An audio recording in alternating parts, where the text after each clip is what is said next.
हाय, मैं विजेता शर्मा। आज आपको कुछ लॉ के कॉन्सेप्ट क्लियर करूंगी एक स्टोरी के थ्रू। जैसे जैसे स्टोरी बढ़ती जाएगी वैसे वैसे ही लॉ के कॉन्सेप्ट क्लियर होते जाएंगे। क्योंकि कई बार क्या होता है, जब हम कोई स्टोरी पढ़ते हैं या सुनते हैं या कोई मूवी देख लेते हैं, वो हमें काफ़ी लंबे समय तक हमें याद रहती है और शायद हम उसको भूल भी नहीं पाते हैं। मेरी स्टोरी है the great Sushil Kumar wrestler के बारे में। अब देखिए, मैंने यहाँ पे द ग्रेट क्यों बोला है। द ग्रेट मेरा बोलने का रीज़न ये है क्योंकि कहते ना, जब किसी को 2 बार ओलंपिक में सम्मानित किया जाए या फिर पद्मश्री भूषण मिला है तो उसके आगे द ग्रेट लगाना स्वाभाविक है। ठीक है, अब हम यहाँ पर कम टू द पॉइंट आते हैं। जो आजकल आप देख रहे होंगे न्यूज़ में कि भाई सुशील कुमार जी यहाँ से पकड़े गए, एक मर्डर केस में पकड़े गए हैं और बड़ी लुका छुपी कर रहे थे, गवर्नमेंट के रूल को भी फॉलो नहीं कर रहे थे। इवन कोरोना इस टाइम में भी इधर से उधर मूव कर रहे थे, सिम अपनी चेंज कर रहे थे बार बार। हम उन सब चीज़ों में नहीं जाते, वो एक ट्रायल का पार्ट है। वो हम बात करते हैं 4 तारीख की, यानी कि डे ऑफ इंसिडेंस, जिस दिन घटना घटी है 4 मई की।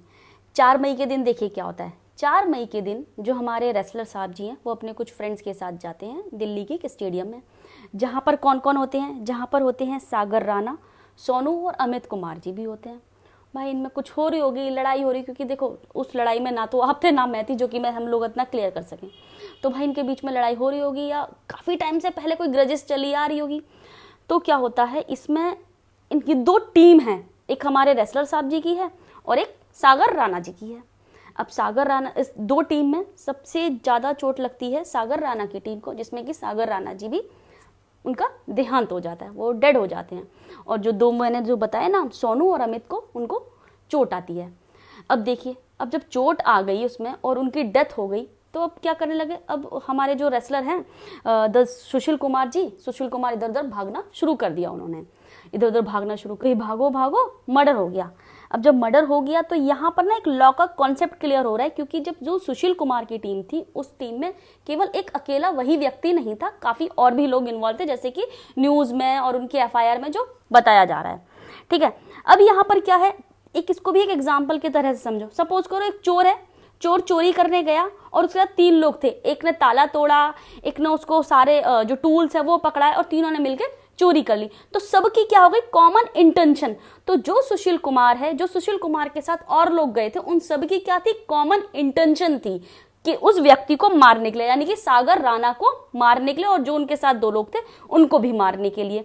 तो यहाँ पे कॉन्सेप्ट क्लियर होता है कॉमन इंटेंशन का। कभी भी हम कोई क्राइम करते हैं तो उसमें एक इंटेंशन एक जरूर होती है, जिसको बोलते हैं लॉ के टर्म्स में मेंस रिया।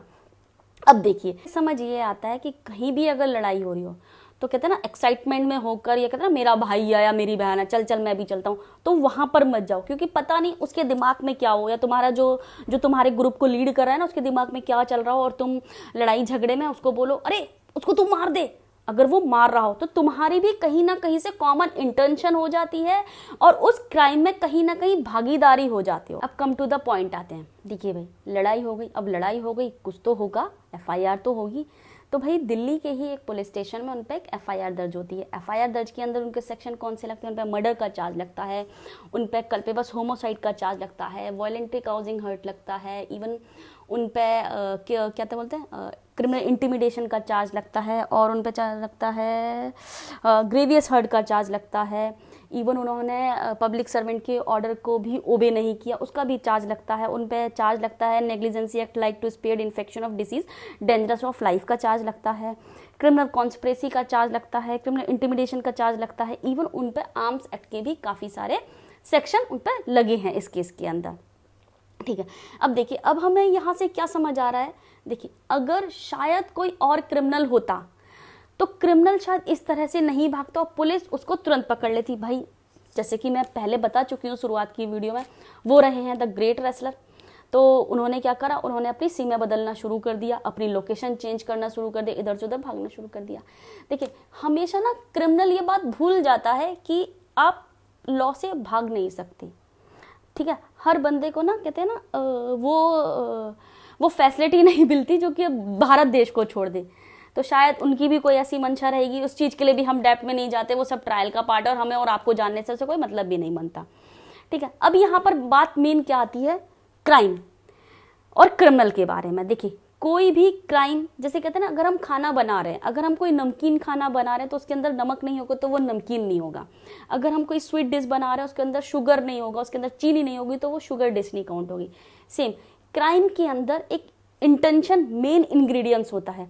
हमारी आईपीसी बोलती है कि हर क्राइम के अंदर इंटेंशन होना कंपलसरी है, अगर इंटेंशन नहीं है तो वो क्राइम नहीं है।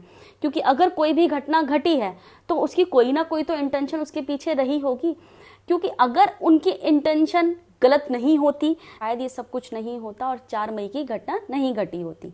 तो कहते हैं ना, अभी मैं इंटेंशन की बात की थी, तो इंटेंशन का कॉन्सेप्ट क्लियर करने के लिए और इस स्टोरी में और भी सारे कॉन्सेप्ट क्लियर हो जाएंगे। तो और सारे कॉन्सेप्ट क्लियर करने के लिए सेकंड वीडियो को जरूर देखना। जय हिंद, जय भारत।